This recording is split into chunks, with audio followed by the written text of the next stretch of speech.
Rock Stars, it's Rox. I'm coming to you today with a review for Love and Hip Hop New York, Season 10, Episode 13. So let's get to it, shall we? All right, you guys. So we see Fresher with a PH, you guys, now. He says that money real tight. Okay, and he got a lot going on in his life, but one thing he do know is that he love his girl Jen, the groupie slayer. So he gonna put his money where his mouth is, and he is really going to make a commitment on this here day. Okay, he's in a jewelry store, and it looks like, dare I say it, he's looking to get engaged to Jen, the groupie slayer. Now he asked Pap to come down for motivation. Okay, Pap is all things motivation, black love, and whatnots. So yeah, he's serious about this thing. Pap is like the proud dad, and have you ever done anything like this before? And Fresher with a PH says, yeah, I did this about 10 years ago, but I wasn't ready then, but I am ready today. And Pap was like, now you got to be sure, because you got all this other shit going on with the other young lady. What's her name? Jada. Okay, Jada. Yeah, you got all this other shit going on. You got to make sure that you get that clear. Okay, you can't get into this new relationship and this new commitment without clearing your past and all of that. And Fresher with a PH was like, you always bring things into perspective. God damn. Okay, man, I'm gonna do what I gotta do. I'm taking care of it. I promise you. I was doing a whole lot of talking back then. I ain't talking now. I'm doing. He buying this ring. Pap tries to warn him again. That's good and that's fine. But Jen, the groupie slayer, she got to heal from the past. Okay, you got to remember the woman's heart. It needs to get better. And you got to accept that. And Fresher with a PH says, I know. And I'm going to do that. And Pap was like, that's my boy. Okay, just let me know when the wedding date is. I said, boy, he ain't getting married. Now, Jen, the groupie slayer, she don't know nothing about none of this going on. But what she do know is that she gonna get this shit clear with Jada. Fresher with a PH ain't had no business meeting with this girl without her. And honey, if she think that she about to get any of Jen, the groupie slayer's money, she got another damn thing coming. So we sit down and it starts off amicably enough. Okay. Jen was like, yeah, I know that you talked to my man and, you seem to think that he owes you money or something. I don't think that it was $70,000. I think it was somewhere around $30,000. If you want to prove that, you're going to have to take us to court. I said, nigga, this ain't really, you kind of real aggressive and confrontational, like, Jada was sitting there listening to her like, So, what I figure what we'll do is we'll pay you $1,500 a month, okay, for the next 24 months. Is that okay with you? Jada said, no, actually it's not. That's not okay at all. First of all, this ain't even what the fuck we agreed to the last time that he and I got together. When you weren't there, Jen, the groupie slayer, was like, baby, you better take what the fuck you can get today, because if you think you getting any of my money, you got another fucking thing coming. Okay, you ain't never getting no damn 40, 50, 60, 70,000 damn dollars. And Jada was like, listen, girl, I don't really have time to be sitting up here with you with this. You are not a factor in any of this. Y'all not even married. So it's really not your money that I got into the agreement with him originally. Fresher with a PH owed me my goddamn money, and he the one that's supposed to give it to me. Jen, the groupie slayer, was like, fine, girl. Okay. You think you about to do something? Okay, just get on up and go on about your way. And Jada was like, girl, I feel sorry for you. Okay, and you look like you older than me, so you should know better.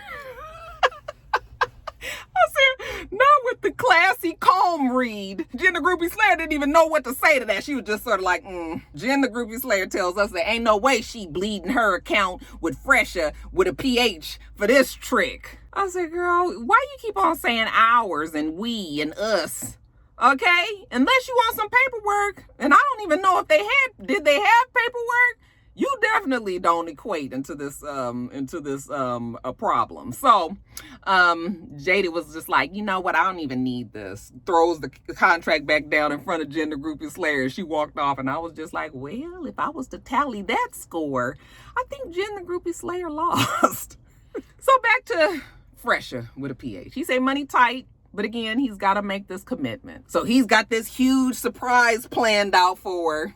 I'm trying to figure out what it could be.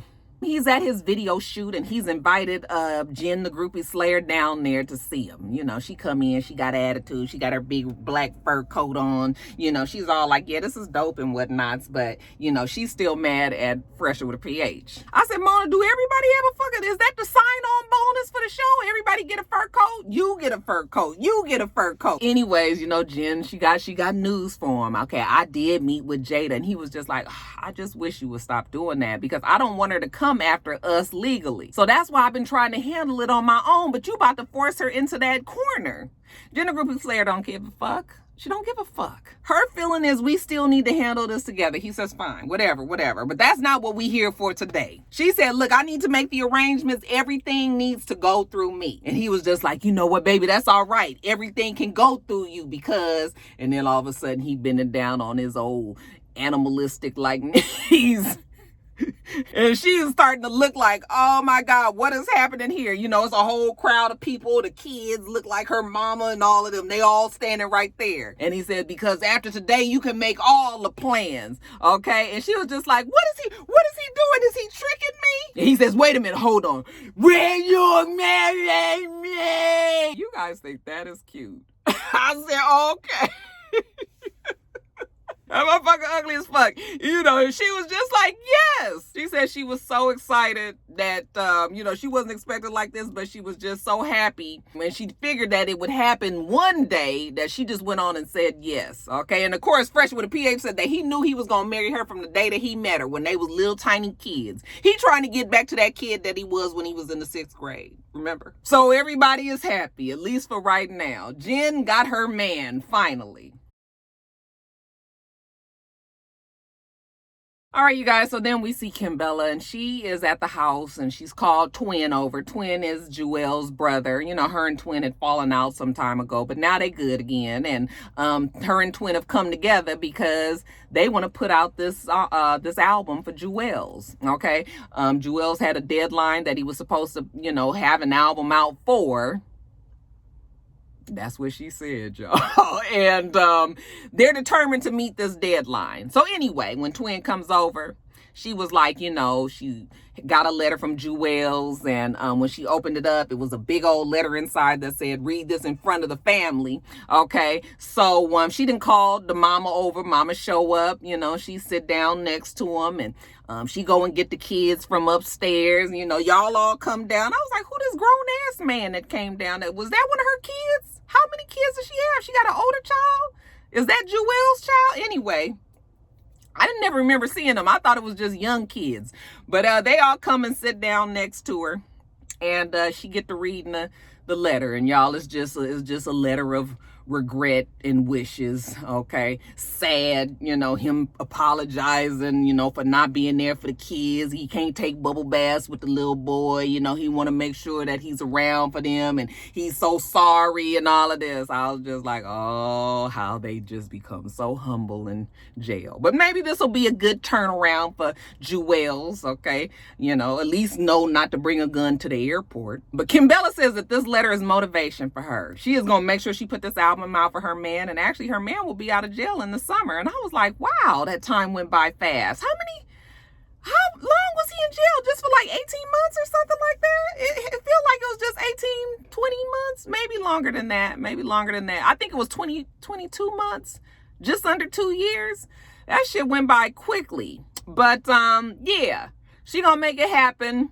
Okay, she motivated for her family, and by the time her man come home, she'll have his album out. And then he signed it LeBron James. I said, LeBron? They said, no, nigga, LeBron. I said, oh, LeBron James. Okay. So jumping over to Jimmy, we see Jimmy and Chrissy. They at a diner. They just sitting down enjoying each other's company. Chrissy asked him when he's going to the studio.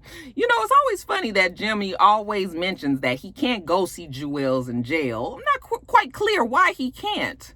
Okay, is it that he doesn't want to, or is he not supposed to go to the jailhouse? Like, what's with that? But you know, he always gonna be there for Jewel's 100,000%. So if he want him to get into the studio and do some music for him, you know what? He's there. You ain't said nothing but a word. Okay. So what else is new? How did your mama like the house? Jimmy said she loved it. She started crying and everything. She was like, she did. Was she still crying when she found out that I did it? He says, well, I don't really know because she kicked me out. Chrissy was like, she kicked you out. Yeah, she wasn't really too happy about it. She kicked me out, and I told her that I was the one that bought this shit. Okay, and maybe I shouldn't have said that, but still. Him and Grayson both got kicked out, and she was just like, why would you even bring Grayson over there? And he was like, that's my dog. Jimmy just downplayed it. Mama wasn't too happy about it, but otherwise he didn't really get into details with Chrissy, how upset she was. But back to the studio, you guys. So we see Kimbella. She's at the studio with Twin. Okay, Jimmy and Chrissy come down there, and it's just like old times, okay, except Jewels isn't there and the rest of Dipset. But they gonna put this music out. They got a song with Lil Wayne and all of this, and Jimmy was just like, well, see, what the problem is with Jewels is he's a music keeper. He be having all this shit that he did. He don't never put the shit out. That's right. But you know what? They gonna put a few songs out before he even get out of jail. So they got a whole business plan here. So we just need you to get on the mic, Jimmy. Okay, whatever. So Jimmy get in there, and first of all, he come up there talking about he don't write shit down. I was like, is this a requirement for rappers to tell us that they don't write their rhymes down? Like, what's wrong with writing your shit down? I said, ain't nobody got time to be sitting up here looking at you try to remember your fucking rhymes. But he said that he was able to get his left brain and his right brain to work in conjunction together. So, he get up there and he rapping and, he hard in New York and, this, that, and the other, all this. But he puts down the music, okay, and I don't know how many takes it was, but Kimbella seems to be very pleased, okay? She gonna put her baby's music out. All right, now you guys, Olivia and her foolishness. So we see her out. Yandy actually and Remy are out shopping. Yandy has this girls' days hangout, and Olivia's gonna meet them there. So Yandy got some good news for him. So when Olivia gets there, hey Chica, do you know Remy? And Remy was like, yeah, we met once before, but they don't really know each other like that.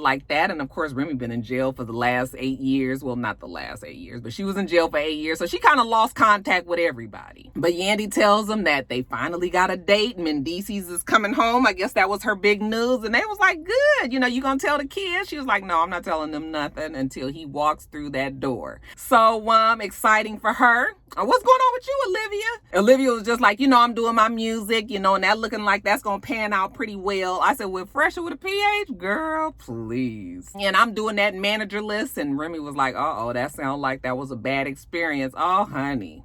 Do you have any time for her to tell you the story? She get to going on about Richie Dollars stealing her money, how, she talked to the AAW and how he told her that Richie was stealing the money from her, that it was on the paperwork. And, Yandy is still trying to steady take up for old man Richie D and was just like, that's not the friend that she knows. And are you sure? And Remy was like, because there's these thing called spec sheets. Is that what they call them? Split sheets. And split sheets tells all the percentages of what everybody handles, okay? And if the shit is messed up, then a lawyer would catch something like that. But Rem also tries to tell Olivia, like, listen, back in the day when I was younger and, I just wanted to be a rapper and that was all I knew, I thought I knew everything about the business. She was like, and, it took somebody to sit down with me, as I grew older and more mature and more wise, and for them to really tell me how the business is. What I thought I knew back then, I didn't know. I had to be educated. I had to find out later. Okay, well, Olivia ain't got time to be thinking about no shit like that. As far as she's concerned, she's still in the same mindset she was 10 years ago.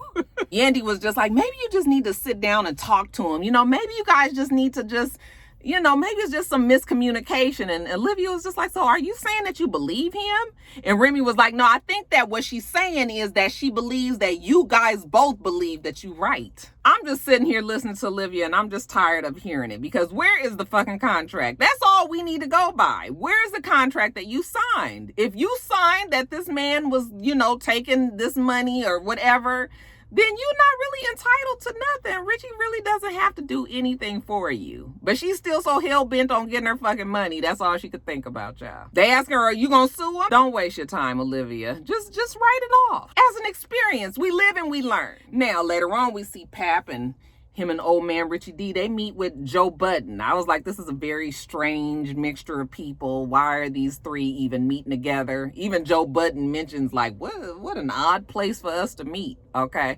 But we got to do it some damn where. All of a sudden, old man Richie D is so concerned about Joe and Sin. Like, what's going on? There's pictures all over the blog saying that you guys were together. Joe was like, I don't understand why any of this is news. You know how he always likes to act like he doesn't understand why people are interested in his celebrity lifestyle. But Richie was like, it's all over the place. I mean, just let us know. Are you guys, is there a potential for you guys to get back? And he says, yeah, there's a potential for us to get back together. So that, I mean, that was the first time that I actually heard him say 100% like, yes, there's a possibility. Well, that's what's up. Joe was like, well, since you so in my business, let's talk about you and the fact that you were supposed to be out here stealing people's monies.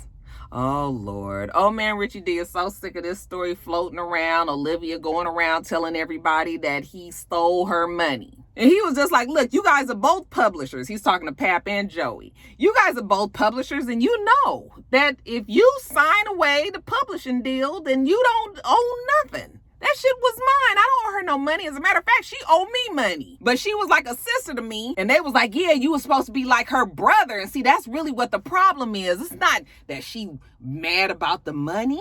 Okay, you were supposed to be her brother. She loved you. Okay, and you guys haven't talked in how many years? Like, maybe that's what she really wants. She want to sit down and she want to talk to you. I said, no, she wants her fucking money. Give a fuck about old man Richie D. But when we see Olivia later, she's quite frustrated. Okay, she don't seem to miss him to me. And she tells us that the administrative ass whoopings, Cisco himself from the Creep Squad, he has called a meeting with her. And she was all ears. Oh, yeah, she want to sit down with him because he's the reason why she's even here now. She was just like, well, Cisco. It's been a long time, okay? He was just like, yeah, it has been, what, like 9 years? She was like, no, fool. I said, look, you messing up his lines. I said, right here it say about 4 years. You motherfuckers just gonna keep on fucking up these lines, Moni. You need new acting classes. She was like, no, it ain't been that long. But you know, you haven't reached out in a long time. Like, where you been? What you been doing? He was like, well, you know, I just found out recently. I was talking to old man Richie D, and he told me that you said that I told him that, you know, he was stealing money from you. And she was like, yeah, you did tell me that. And he was like, no, I did not. And she was like, what are you talking about? You told me you were the reason why I went and got my lawyer, because you said that he was stealing $117,000 away from me. And he was like, I know for a fact that I have never told you that old man Richie D would be stealing money from you. Oh, why he say this? Oh, Olivia's so frustrated. You know what? I'm so sick of you guys. You guys have the weirdest relationship, okay? You love each other and you hate each other. He said, oh, we do. You got the weirdest relationship too. You love each other and hate each other too, okay? So he called her out on her bullshit. She calls him out on his bullshit. And you know what? She ain't got time for this, okay? She get up again, frustrated. She leaves out. She walking. It's cold, you know. He's like, oh, God. So the AAW, he get up and he run out after, wait a minute, Olivia, wait a minute, okay? She ain't got time for this. Stephanie, where's the card? Talking to the producer. I say, here we go. Wait a minute, Olivia, I promise you, I never, on my kids, I do not remember telling you that he was stealing $117,000 from you. You told me that. That's the only reason why I was able to go and check and see that he was stealing my money. He was like, okay, fine, even if I did. Why are you worried about something that happened 10 years ago? She was like, am I supposed to let this nigga take all my damn money?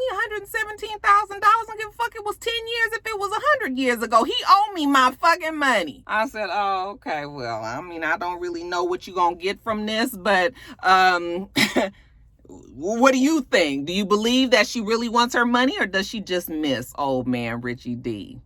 I guess we'll see next week in the finale. All right, you guys, Rem is preparing for her album, and she says that everything matters, you know, her look, her hair, her style, okay, her album cover, everything. So she's just testing out some looks right now. She's been talking to her old, I guess she was managed or on his label or something, Mr. Steve Rifkin, you know. He's been her a mentor to her over the years when she was wild and crazy. Now that she's older and more mature and a, established mother and wife and all of that, she still looks to him for guidance, and he FaceTimes her and he tells her that he's got this 25 years of Rifkin records or something like that, and he wants her to come and perform at it. She's excited about that. She tells Pap when she gets off the phone how excited she is. It's a tribute to Big Pun, and she's going to perform with Fat Joe, and the Wu-Tang Clan's supposed to be there. It's supposed to be all the rage. Okay, so she's excited about it. I said, damn, this just happened, because I remember just seeing this video of her in that badass fucking white fur coat. Later on, we see her. She's on her way to the event. Okay, Papa's excited. This is a new beginning for her, and she's feeling like it's a new beginning as well. You right, new beginnings. She's gonna treat her career as a new beginning. From this moment on, she's starting anew. But she's pumped up. She's working with Fat Joe, one of her favorite people. He was like, "You sure you can do them Big Pun lyrics? They real fast." And she was like, "I can do it." But yeah, this is a good day. All right. And again, I saw the video. That shit looked like it was real, all the way live. I was just like, oh yeah, that looks like that was a good ass time. But when she walked out in that white fur coat and that shit was sort of dragging in the back, I said, bitch, you better do that. Okay. And then in the front, she had on all white, but that back view was what was it. When she walked out and it was all dark and all you saw was a spotlight on her in that white coat, I said, yes.